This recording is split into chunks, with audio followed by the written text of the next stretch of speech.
Okay, so good morning, everybody. Let's share my screen.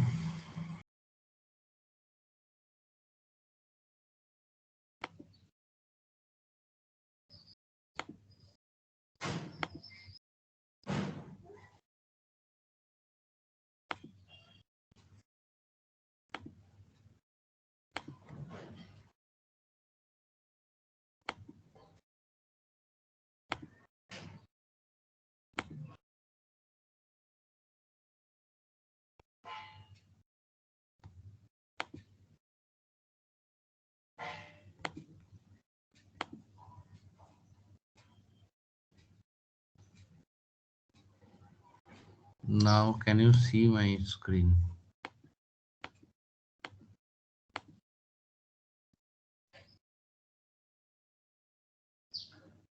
Yes, sir. Okay, thank you. So now we were reading the incremental encoder. Okay, so I discussed if you think about the incremental encoder. So again, I am trying to discuss it. So I said that this encoder can be used as a velocity sensor, so that you understood. I draw a figure also. Now let's try to understand the incremental encoder. So the what we are going to discuss is basically a rotary optical incremental encoder. Okay, so basically it consists of a transparent disc mounted on a shaft. So this is the disc, and it consists of a single track. So incremental encoder, you mean to say that the incremental thing you want to measure, not the absolute thing. So all the tracks are not required. So as the name suggests, that it consists of a single transparent disc mounted on a shaft, and it has a single track with alternate transparent and opaque of equal width. So from this figure, it may not be looking like equal width, but you assume it is a equal width. So the width of the transparent will be the width of the opaque areas. Now the opaque area can be formed, that's what I was saying, by the depositing thick film on the glass surface. So this is not a very difficult task. So now as you see, there is a source and a detector. So you have a single source and you have a single detector.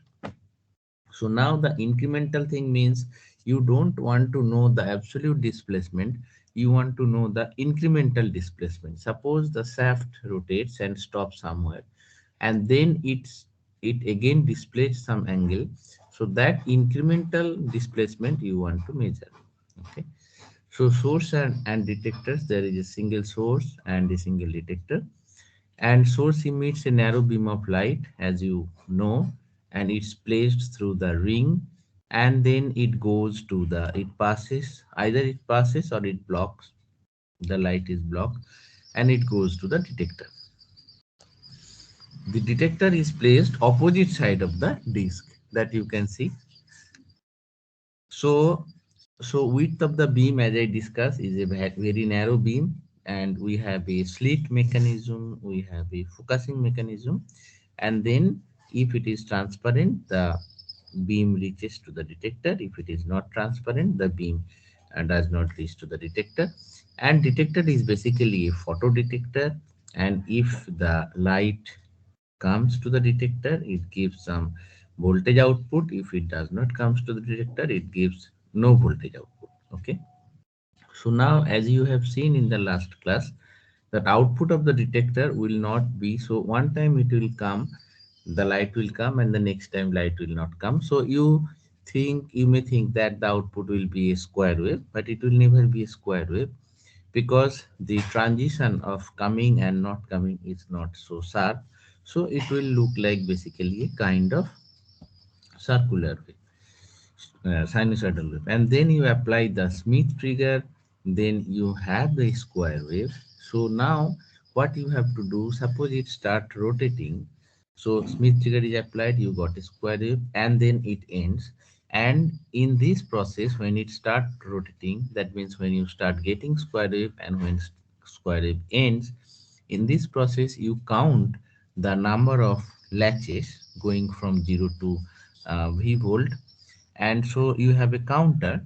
So from the counter it will give some count. Suppose it travels theta degree, so theta degree corresponds to the this many number of opaque and this many number of transparent, and then you uh, count the voltage up latches, and from the counter it is very easy to calculate how much angle it travels. So this is all about it. So you must have a counter designed after the Smith trigger. So from there you can count and you can tell that this much incremental displacement, angular displacement happens. So if you want to know the absolute displacement, then you must know that what will be the initial displacement, and you can keep on adding the next displacement and then next displacement and so on. So you will know the absolute displacement as well. Now, hope you will understand this. So it is a very simple arrangement. With this simple arrangement, you will see that you can easily tell that how much incremental angle it displays. Just you have a single ring which is opaque and transparent, and then you have a single source, you have a single detector, you will get some waveform, you apply the Smith trigger, you will get a square wave, and then you count the up latches. That means when it is going 0 to V volt, that up, and then the number of count will be proportional to the angle travel theta. So this is all about it. But you must be thinking, let's see if you have any query anybody has. Most probably you don't ask anything, but still if you anybody have any query. Okay. So now if you see the what will be the disadvantages. So this is a very simple mechanism and it's very good mechanism. But what will be the disadvantages? The disadvantages is, I am coming here. The disadvantage is you will not come to know which direction this ring is rotating. Either it is, suppose I ask, you said that theta is the displacement, incremental displacement. I said very good, but which direction? Clockwise or anti-clockwise? But there is no mechanism to tell that whether it is coming clockwise or anti-clockwise.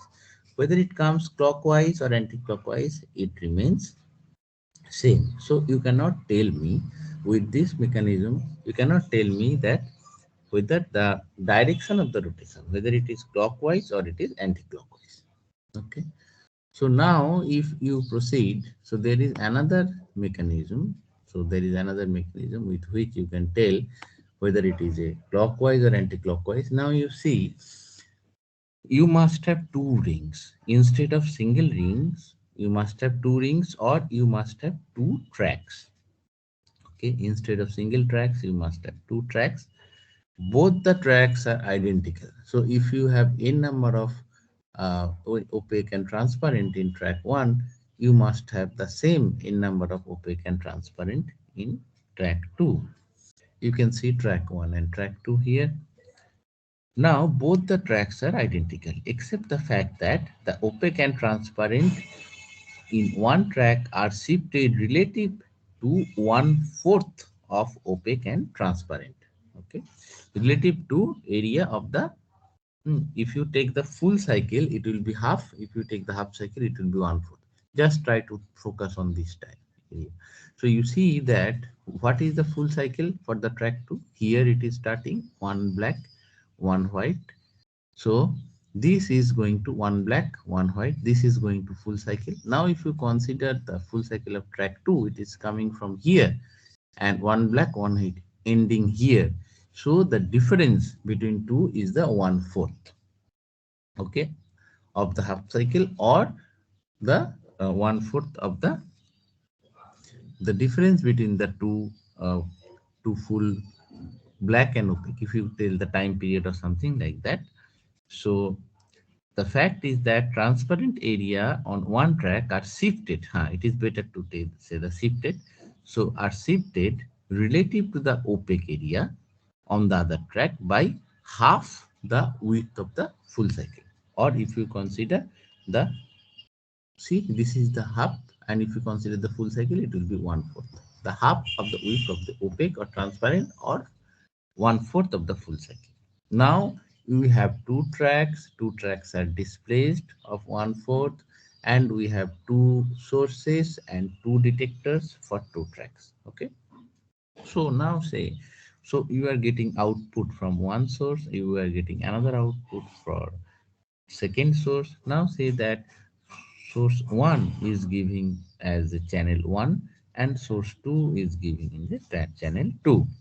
So we call that, if track 1, which is the outermost track, it is channel A, and if it is track 2, which is the inner track, it is channel B. Now you see how you are getting waveform. Both the cases you are getting, if you see this figure, so both the cases you are getting the square wave waveform after the Smith trigger. So track 1 or channel 1, it is giving a square wave, and track 2, which is also a square wave, but the point is that it is shifted. Now if you think, if you see this figure, if it is shifting the clockwise rotation, if it is rotating clockwise, then if you start from here, what you will get, suppose you are getting in the channel 1. Channel 1, first you are getting no voltage, then peak voltage with some width, and then no voltage, and then peak voltage. So here you see that as the width of the opaque is equal to the width of the transparent, so the duty cycle, I asked in Viva what is the duty cycle, none of you could tell that, one only except one. So the duty cycle is 50%. That means the width of on and off is equal. So you see channel 1, the width of on and off is equal. Now if you see the channel 2, which is coming for the track 2, for clockwise rotation, how it will, so first if it is 20 degree, first half it will be 0, then it is going to peak, then it is coming in same width and then coming down, then it is going to peak and then come. So if you see track A and track B, so here you can see that the channel A lags the channel B. So if you can determine that which channel is lagging and which is leading, so if channel A is lagging the channel B, then you should say that it is a clockwise rotation. Now for anti-clockwise rotation, what is happening? Same way. So channel 1, if it is first peak and then 0, then go up. And for channel 2, channel B or track 2, it will be 0 for this peak and then going up and down. So here you can see that channel B lags the channel A. So if channel A lags the channel B, then it is clockwise rotation. If channel B lags the channel A, then it is anti-clockwise rotation. So by means of seeing which channel is lagging, you can determine that either it is clockwise or it is anti-clockwise. Okay. So with this arrangement, you can determine the direction of the motion. So how? You might be asking how. So this is the full thing. So suppose you have a two-channel incremental encoder which is drawn here. So from this two-channel incremental encoder, two output will be coming. One is channel A and another is channel B. And channel A, it is, see, it is going to a pulse generator and then frequency counter, and channel B, it is going to a D flip-flop. So channel B is going to a clock, and then channel A is going to come into D flip-flop, and also it is going to pulse counter, it is the frequency counter all. So if number of pulse you can count, that is proportional to the angular displacement. So you know how much angular displacement is happening. If you calculate the frequency of the pulse, you can know that the RPM, which is proportional to RPM. Now from this channel A only you can find out the angular displacement as well as RPM. But why channel B is required? Channel B is required for direction. So if you use channel A and channel B in a D flip-flop where the clock is the channel B, so if it will be 1 if A leads B, and it will be 0 if A lags B. So based on the output, whether you are getting 1 or 0, you can tell that which one is leading and which one is lagging. And from there you can tell whether it is a clockwise direction movement or it is an anti-clockwise direction movement. Okay, this is the full mechanism. Now last slide I will show, that will tell that in fact two tracks are not required. Instead of that, so now you will appreciate the fact that the using two disks and two separate sensors and detectors, source and detectors at the same place, is the same of using a single track and and single track and D1, D2 and D2 dash. Okay, so it is same as the using the one disk and two sensors and two detectors at the quadrature point. Okay, so we have two sensors D2 and D2 dash in the D1. You will see the D1 and D1 and D2 and D2. For the time being, you forget about the D2 dash. Okay, so you see that D1 is one set of sensors, source 1, detector 1, and you have source 2, detector 2, another set of sensors. So you will appreciate the fact that instead of using two separate disks and two sensors, it is same as using a single disk and two set of sensors and detectors at quadrature. At quadrature means 1/4 distance. So if you forget about D2 dash and all, so if you use a single disk and you have a one source at S1, detector at D1, another source as S2, detector at D2. So if you use this, you will get two channels, and with the help of this circuit, you can determine the angular displacement, RPM and direction. Similarly, so you might see that if it is two tracks, two source and two detectors, quadrature, and sometimes the width, opaque and transparent area is very small, so it may become complicated. Instead of that, instead of D2, you can also apply the D2 dash, which is different position, not the very near to D1, but still it will be in quadrature. You see the figure? So D1 is the middle of the opaque and D2 dash is the end, similar to D2. So using D2 is same as using D2 dash.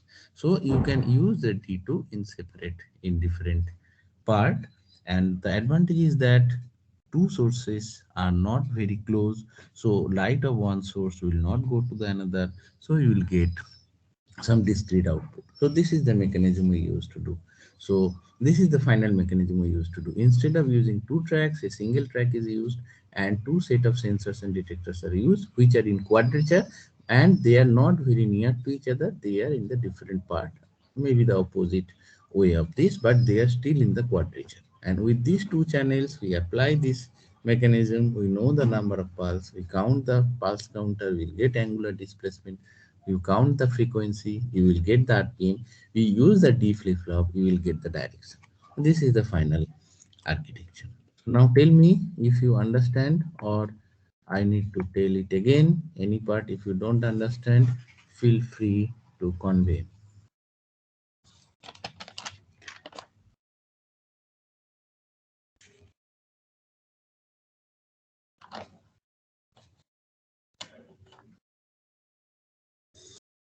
So all of you understood this?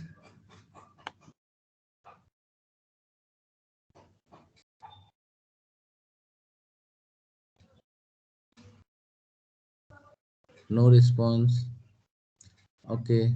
Hopefully I am audible and internet connection is okay. You people can hear me, hopefully.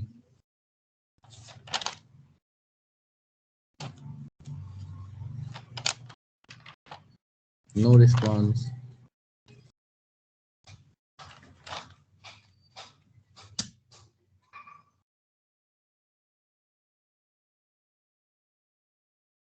Okay, so you will not respond. Very good. So the next thing what we will read is a seismic sensor. Okay, this is also very important. Seismic sensor. As you did not say that whether you understood or you don't understand, so you did not ask anything. So I assume two things. First thing is that internet connection is okay. You are hearing my voice, only you are not responding. Second thing, I assume that you understood it. Okay. Now let's move to the next section, which is the seismic sensor.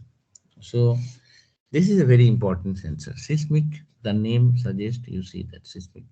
So let me give a brief introduction and then we'll proceed how the sensor looks like.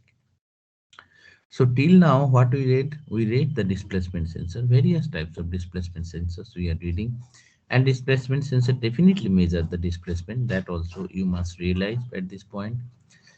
But one thing you have to understand that whatever the sensor we read, all the sensors measure the displacement with some fixed reference. There must be some fixed reference, and with that fixed reference, it measures the displacement. If you take the potentiometer as a displacement sensor, it must have some fixed reference. From there, it can measure. Now, the point is this type of, wherever you need the fixed reference, this type of sensor is known as the relative displacement sensor, because you have a fixed reference. From there you are trying to measure the displacement, and from there you say that from this reference you have the this much displacement. However, there are certain applications where external reference frame may not be available.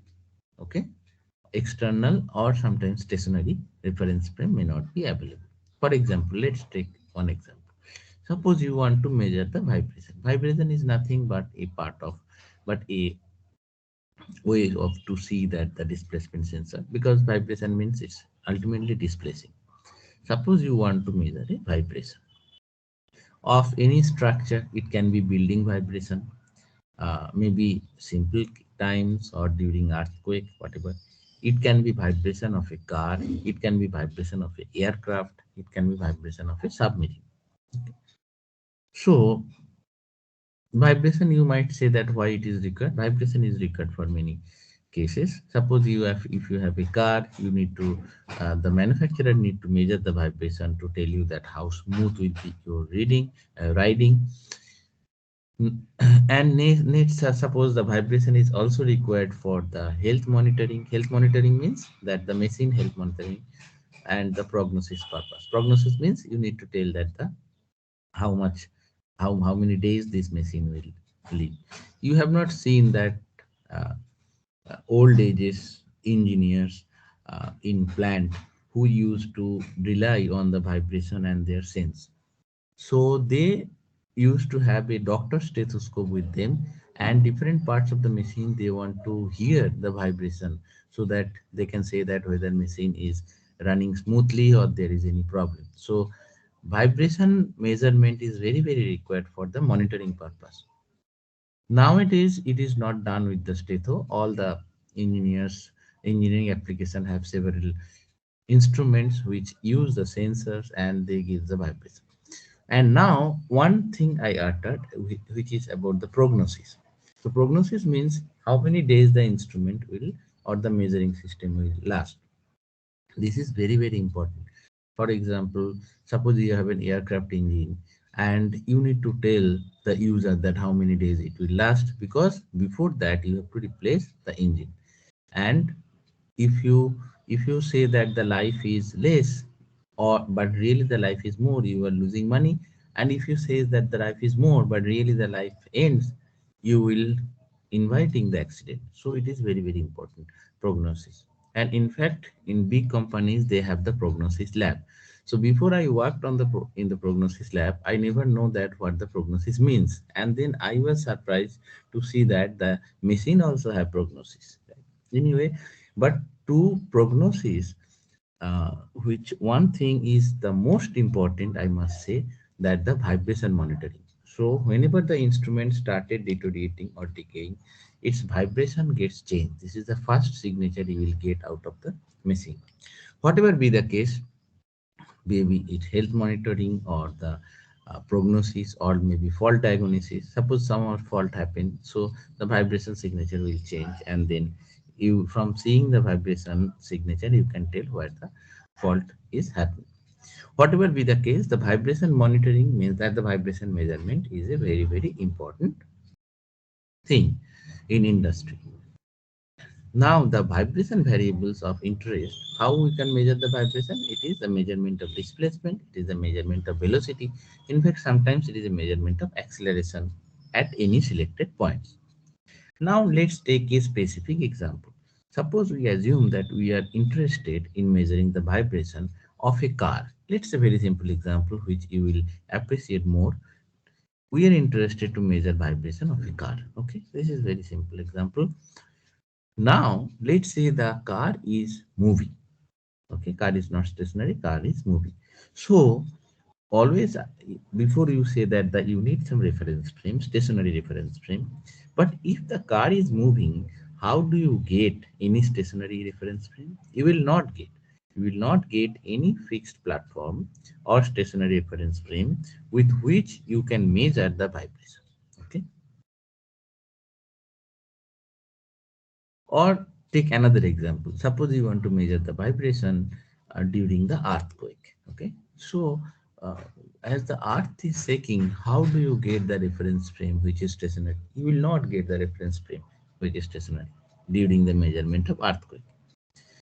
So, stationary reference frame you will not get. So in such applications where you want to measure the displacement, velocity, acceleration, where no stationary reference frame is available, you have to rely on seismic transducer or seismic sensor. So this seismic sensor is a beautiful sensors in if you think that those transducer or sensors do not require any fixed reference frame. The seismic transducer is installed on the object which you want to measure the displacement. Suppose car is vibrating. So you mount in the seismic sensor on the car. No part will be on the road or anywhere. And you can measure the vibration of a car which is moving on the road. You want to measure the earthquake. You install the seismic sensor on the earth. You will measure it. So the seismic sensor is installed on the object where the measurement where we want to measure the absolute displacement, velocity or acceleration. And you mount this sensor on the object on which absolute displacement, velocity or acceleration you want to measure. So for this reason, sometimes seismic sensor is also known as the absolute displacement sensor. Okay. So this is the introduction. Now tell me if any of you have any question. Yeah, tell me if any of you have any question.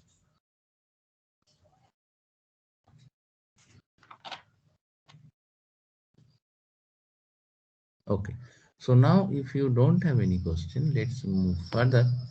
Let's try to see a schematic diagram or of translational seismic sensors or seismic pickup, sometimes they say. So it is the construction is very basic. So you see that there is a body on which you want to mount the seismic sensor. So it is mentioned, the body is mentioned or written, and you are mounting the sensor rigidly. So what you do, you take the sensor, you fix the sensor on the body with nut and bolts, and inside the sensor what do you have? Inside the sensor you have a mass, very simple arrangement. You have a spring, you have a damper, simple spring damper system, and you have a relative displacement measurement. If you see that xi is the motion to be measured and xm is the displacement of the mass m, and x0 output displacement, which is the relative displacement, which is the difference between the displacement of mass m and the displacement of the motion body xi. Okay, so now let's come again. What we want to measure? We want to measure the xi, which is the input vibration, input displacement. So motion to be measured is xi. And what is the output we are getting? Output we are getting x0, which is relative displacement. Now see how it can be done. So the basic principle of seismic displacement sensor is to measure the relative displacement between the mass inside the sensor and the body. So mass is connected with the spring and damper, and there is a body. rigid body, and you measure, the basic principle is to measure the relative displacement between the mass and the body. Later we will see that how this can be related with the absolute displacement, but we measure the relative thing.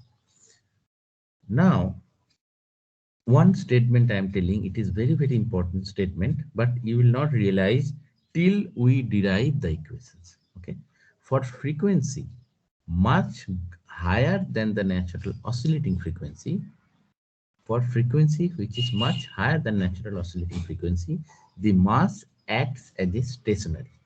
This you will not realize, but try to just see what is the statement I am saying. For frequency much higher than natural frequency, natural oscillating frequency, the mass acts as a stationary. What does it mean? We'll come. First, we need to see that the equation of motions. So now if you see the output x0, I say that the x0 is a relative displacement between the mass, xi is the input, and the displacement of the mass is xm. So you see x0 will be equals to xi minus xm, and we assume that xi is greater than x0. Now, if you see that the spring mass damper system here, Ks is the spring constant, B is the damping coefficient. So we get Ks into x0 plus B into x0 dot equals to capital M into xm double dot. Okay, this is the spring mass damper system, equation of motion. All of you know very well. So xi and xm are the absolute displacement of input displacement, and xm is the absolute displacement of mass. And we have chosen our reference for x0 such that x0 is 0 when the gravity force is acting on the line. Just a minute. Now, sir, please. No stress. हाँ हाँ ठीक है sir सब ठीक आज sir बैठ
okay, fine.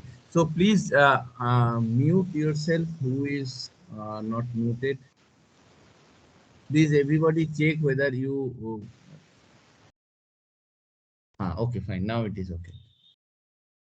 So now if you see that the spring mass damper system equation of motion, I am writing Ks into x0 plus B into x0 dot equals to M xm double dot equals to M into xm double dot means xm means what is xm? Xm means xi minus x0, and we are writing xi double dot minus x0 double dot. So xi and xm are the absolute displacements, and we have chosen our reference for x0 such that x0 is 0 when the gravity force is acting on M. Only gravity force is acting.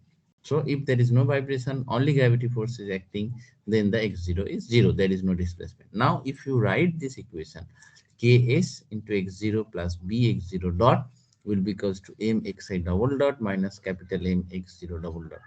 So Ks into x0 plus Bs x0 plus M s square x0 will be equals to M s square xi. So what we are getting? We are getting Ks plus Bs plus Ms square into x0 will be equals to ms square xi. So if you see that x0 by xi, what we are getting, ms square by ms square plus bs plus ks. That means this is a second order system. You have two poles and you have double zeros on the. So if we can proceed with that, so what will be our omega n? Omega n will be our ks by m square root, which is natural frequency of oscillation. What is zeta? Zeta will get b by 2 root over ks into m. Now, if this is the case, what will be the Bode plot? This is very interesting. So, if you plot the Bode, why I am telling about the Bode plot, you will realize very soon. So, first is the magnitude plot. You see that there are two zeros at the origin. So, initially the curve will start rising with the 20 dB per decade, sorry, 40 dB per decade slope, and you have two poles. Once the two poles you encounter, you will get zero slope. So at very omega, when omega is very higher than omega n, you will get the input output. Output will be the same as or proportional to input. But when omega is very less than omega n, it is not. Now if you see the phase, initially we have two zeros at origin. So initially we have plus 180 degree phase, and when omega is very greater than omega n, we have, so we have 0 degree. So the phase will be at plus 80 to plus 180 to 0. So now you see that where which will be the operating point. So if we operate from the above two figures, we can see it can be noted that for the frequency which is omega is very greater than omega n, what will be the phase? Phase will be the 0. What will be the output? Output will be the x0 is proportional to the input. So input output relationship is linear. Phase angle is 0. This is the perfect identical thing what we want. So whatever the x0 you will get, it will be proportional to xi. So by measuring the x0, which can be used for using any simple displacement sensor, say potentiometer, the voltage will come out proportional to x0. So the voltage will be proportional to xi, which is the input displacement, and the phase angle is also 0. And generally we choose zeta in between 0.6 to 0.7, so that little bit oscillatory. After that it will be fixed, it will be steady state, and uh, to minimize the resonating effect is less, and still you get a very good output response.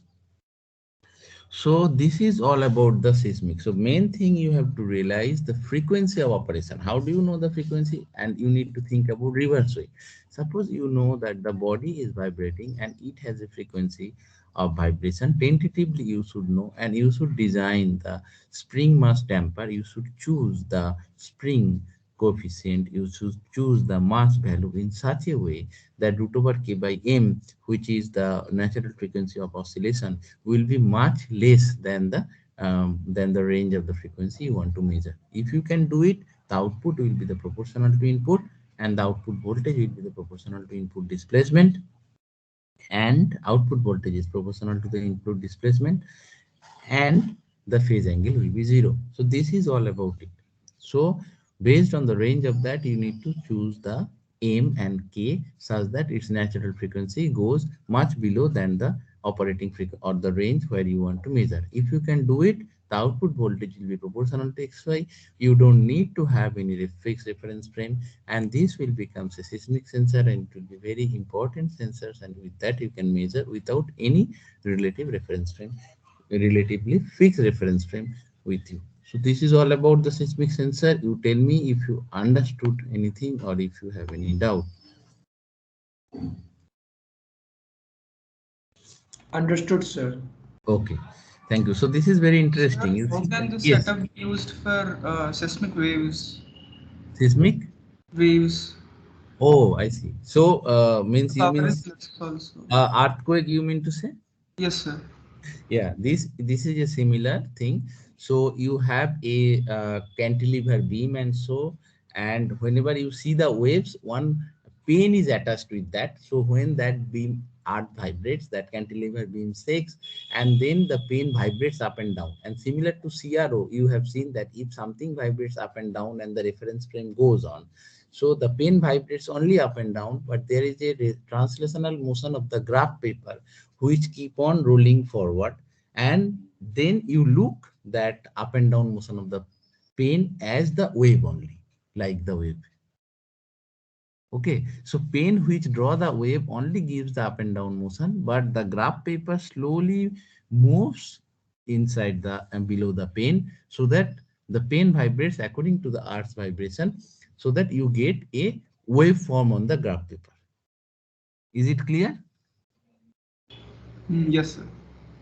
Okay. So you see, it is a very interesting device, and it is a very interesting, and from the point of view of Bode plot, it's direct application of the Bode plot. So with this frequency response only, you could come to know that which frequency range you can measure. For commercially used seismic transducer, generally the omega n is taken as 7 hertz. Okay. However, you can vary it or you can get another. So whenever you are picking any transducer seismic, you need to see that what is the omega n, and you need to see that your tentative vibration. So before measuring anything, you should know that what is the tentative value. So tentative vibration will be much higher than the omega n you are choosing. Omega n of seismic sensor you are choosing. Okay. So this is all about the seismic sensor. So today we read about the encoder. Today we read about the seismic sensor. Now we'll go for the piezoelectric transducer. Okay. Tomorrow what you will do? You will take class, or you will skip. You will take class later.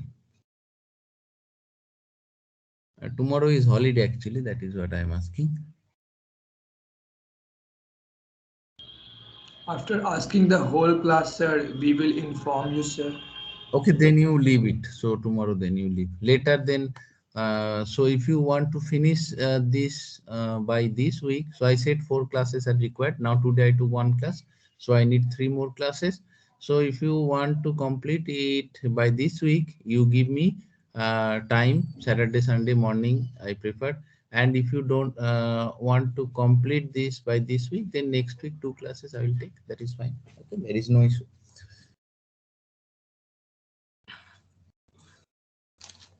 And what did you think about the Viva? Which date Good, you were? uh, good morning, uh, sir. Sir, yes. we are okay with Viva, sir, because after seeing all the regions, sir, in the negative of Viva, sir, only one region came finally, sir.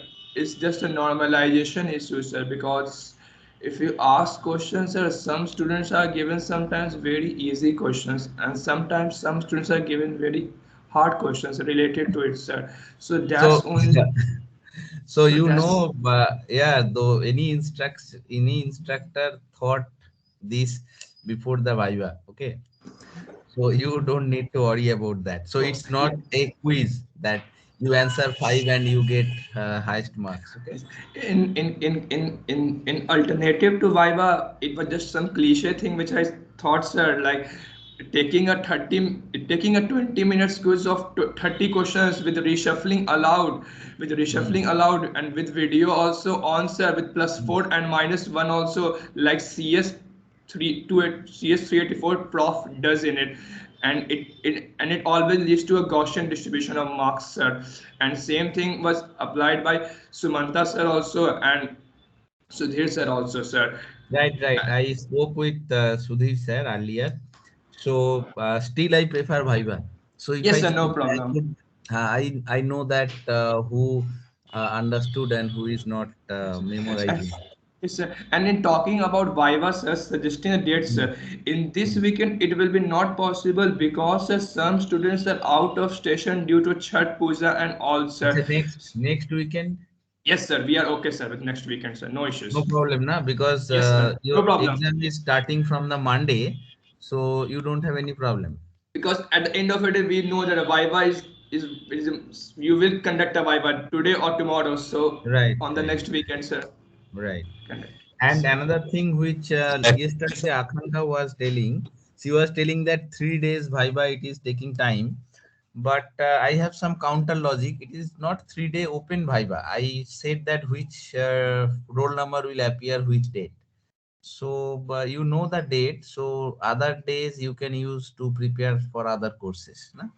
So Thank you, sir. it is not 3 days waste. Eh? Yes, Acha, sir. Madhur is saying today from 10 to 11 class. That is fine. But today I will be leaving for some job at 10. So today I cannot take. Uh, anyway, so you give time. If you can give me time on Saturday, Sunday, I am fine. There is no problem. I am free on Saturday, Sunday. I can take. Otherwise, I'll take Monday, Tuesday next week. Okay, that is also.